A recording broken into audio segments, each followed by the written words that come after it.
Sa isang tahimik na barangay, kilala si Aling Rodora bilang isang taong madaling lapitan.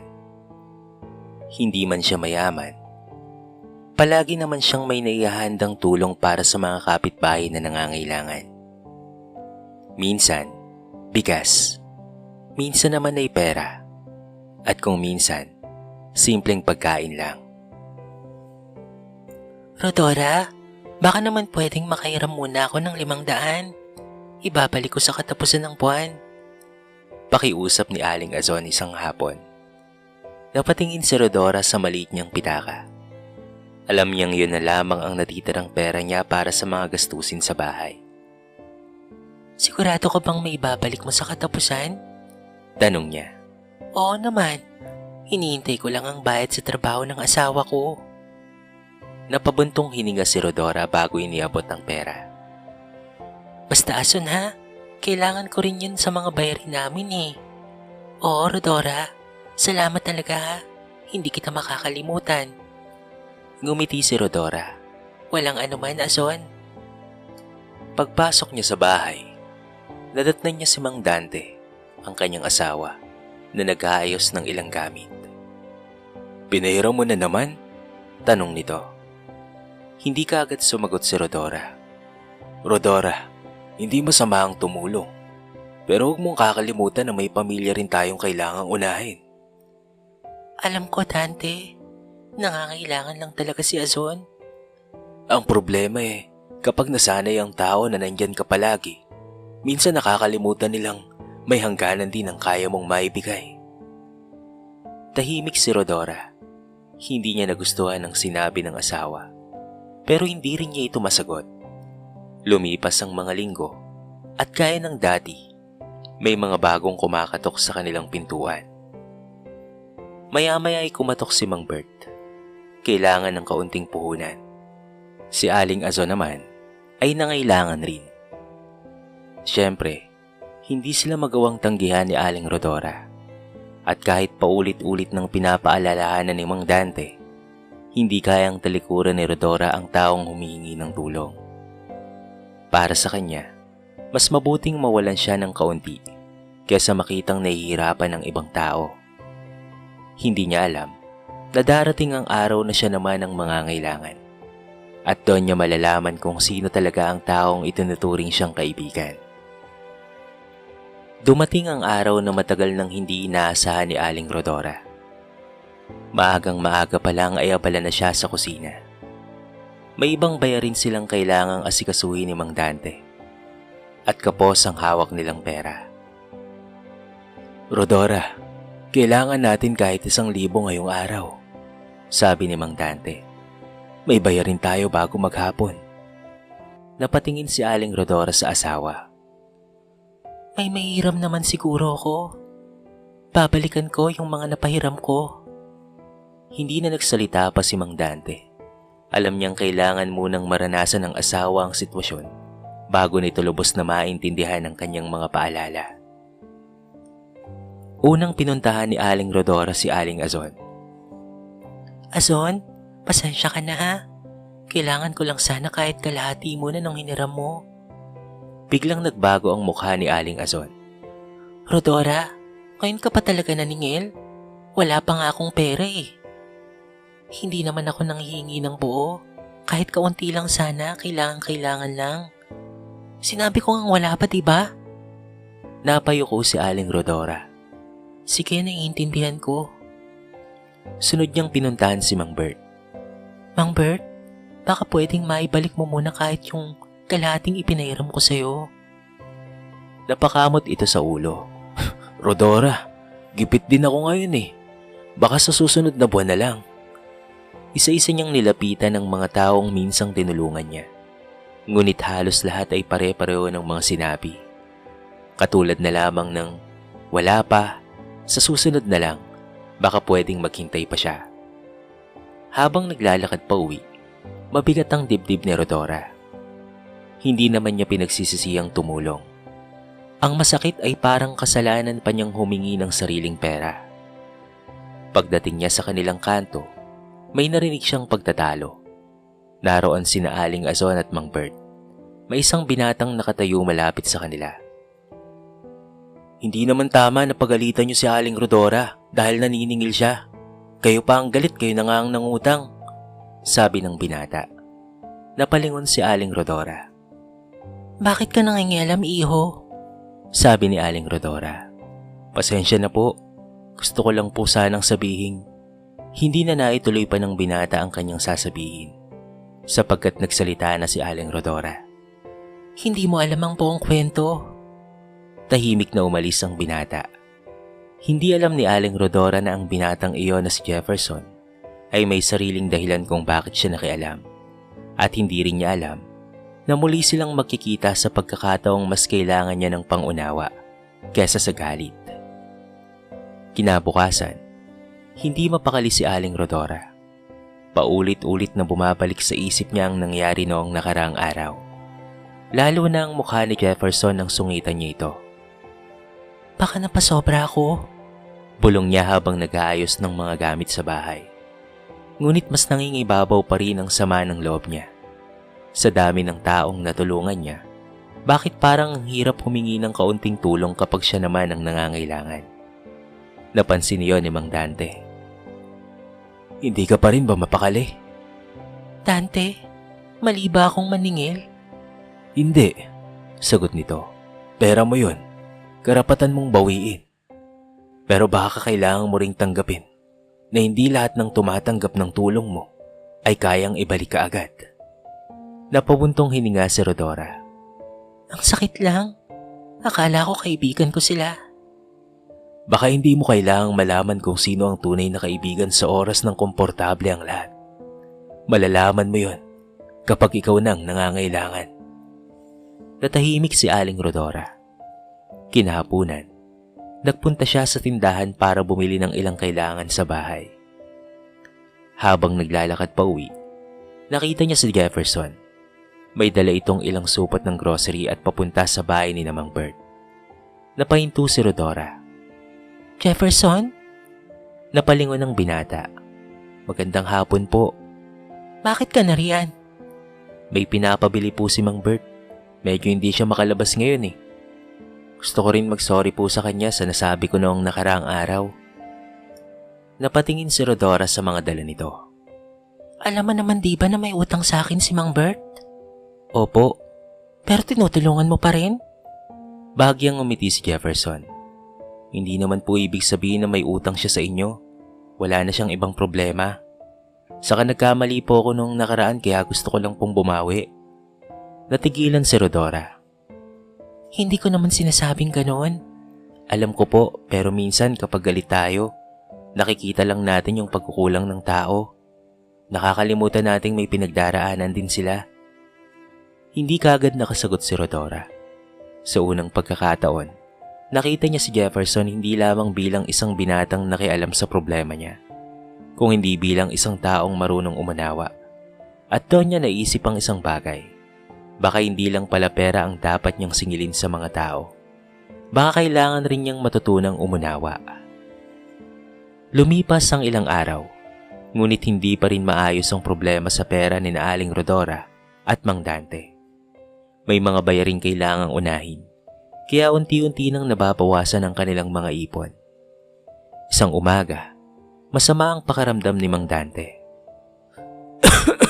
Rodora, baka kailangan kong magpatingin. Mahina nitong sabi. Kinabahan si Aling Rodora. Alam niyang dagdag na naman iyon sa kanilang gastusin. Paano tayo? Bulong niya. Hindi niya maiwasang isipin ang mga perang ipinahiram niya. Kung naibalik lamang sana ang ilan sa mga iyon, hindi sana siya ganito kahirap ngayon. Pero wala siyang panahon para magreklamo. Kailangan niyang kumilos. Pumunta siya kay Aling Azon. Azon, pasensya ka na ha. Kailangan ko na talaga ngayon ng pera. Kahit maliit na halaga lang. Napayuko si Aling Azon. Rodora, wala talaga akong maibibigay ngayon. Hindi na nakipagtalo pa si Rodora. Tahimik siyang umalis. Pumunta siya kay Mang Bert. Ngunit ganoon rin ang sagot nito. Nagpunta rin siya sa iba pang mga umutang sa kanya. Pero walang nangyari. Pauwi na siya nang mapansin niyang may naghihintay sa tapat ng kanilang bahay. Si Jefferson. "Aling Rodora," bati ng binata. Bakit, Jefferson?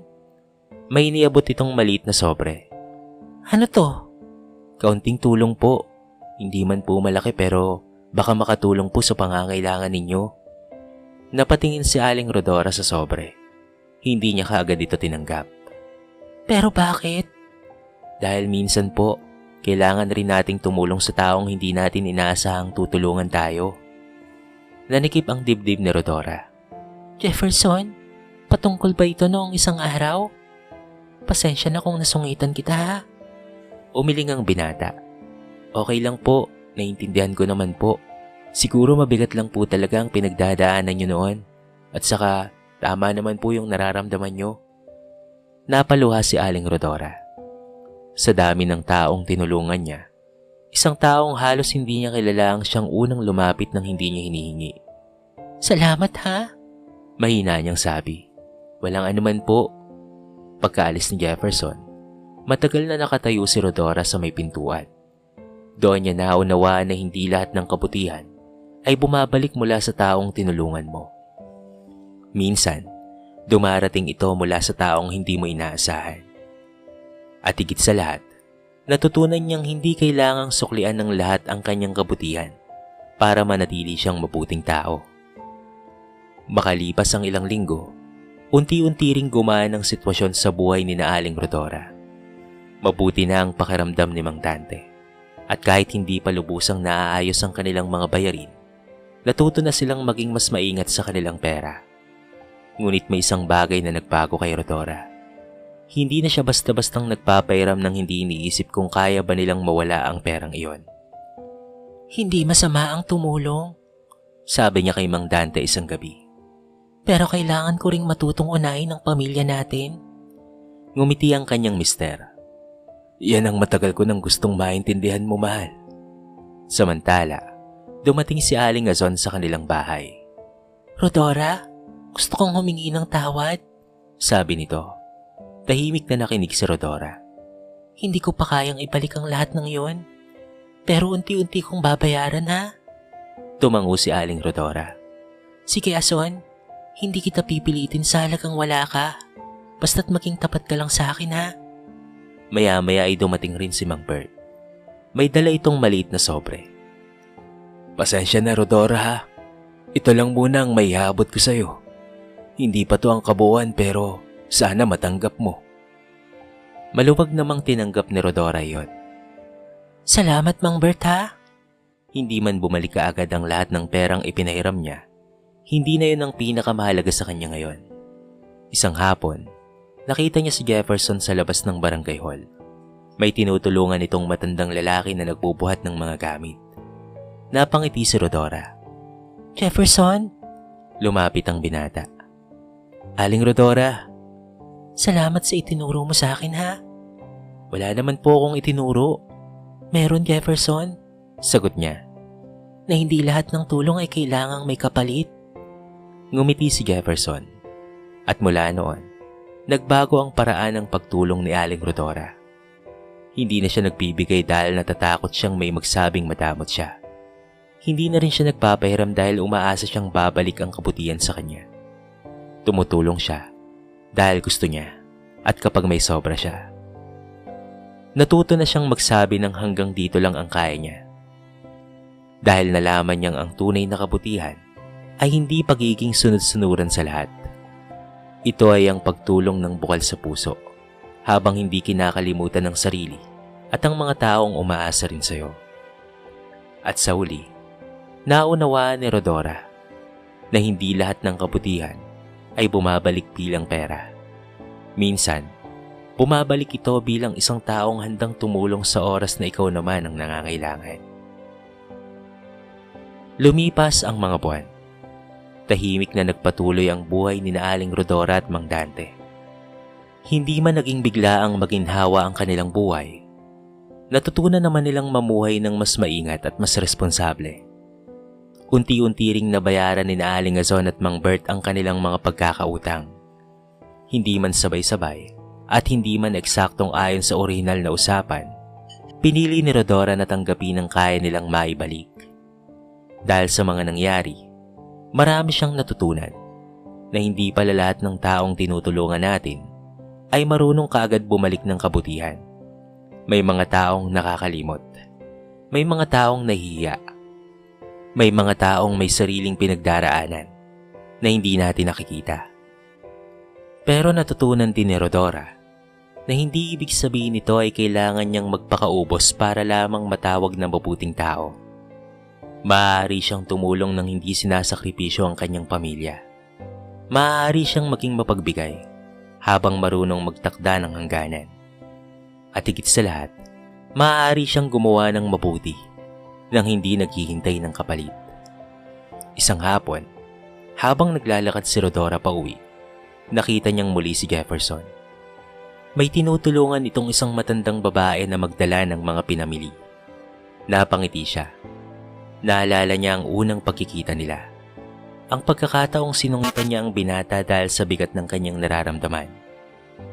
Kung hindi nangyari ang lahat ng iyon, marahil ay hindi niya matututunan ang pinakamahalagang aral ng kanyang buhay. Hindi lahat ng utang ay pera. May utang na loob, may utang na kabutihan, at may kabutihang hindi kailanman kailangang singilin. Tumingin si Aling Rodora sa paligid at napangiti. Hindi man niya mabawi ang lahat ng kanyang napahiram, nabawi naman niya ang isang bagay na mas mahalaga. Ang kanyang kapayapaan ng isip at ang paniniwalang may halaga pa rin ang pagiging mabuti.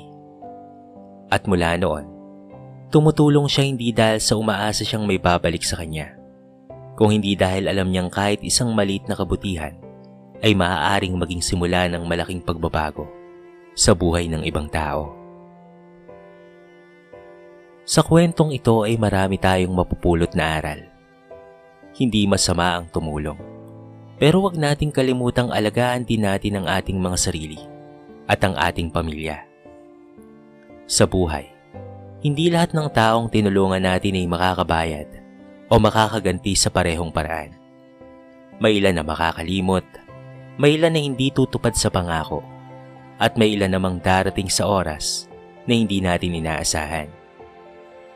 Kaya matuto tayong tumulong ng bukal sa ating mga puso, ngunit maglagay rin ng tamang hangganan. Hindi kabawasan sa kabutihan ang minsang pagtanggi sa tao. At higit sa lahat, huwag nating hayaan na ang pagkabigo sa ibang tao ang maging dahilan para tumikas ang puso natin. Dahil ang tunay na kabutihan ay hindi ginagawa para masuklian. Ginagawa ito dahil alam nating minsan ang maliit na tulong na ibinibigay natin ngayon ay maaaring maging malaking pag-asa para sa isang taong nangangailangan. Tumulong ka kung kaya mo. Magbigay ka kung bukal sa loob mo. Ngunit huwag mong kalimutang ang sarili mo rin ay nangangailangan ng pag-unawa at pagmamahal. Dito na po nagtatapos ang ating maiksing kwento sa araw na ito. Sana po ay nagustuhan nyo. At sana po ay kinapulutan nyo ng maraming aral. Kayo mga kabarangay, anong masasabi nyo sa ating kwento? I-comment nyo naman po sa baba ang inyong mga reaksyon at babasahin natin ang lahat ng yan. I-comment nyo na rin kung tagasaan kayo para naman malaman ko kung hanggang saan nakaabot ang video na ito. Paki-like and share na rin po ang ating kwento para mapakinggan rin ng iba. At kung bago ka pa lamang sa ating channel, baka naman pwedeng pakihit ang subscribe button at bell notification button para palagi kang updated sa mga bago nating upload na katulad nito. So paano mga kabarangay? Hanggang sa muli, thank you so much and peace out.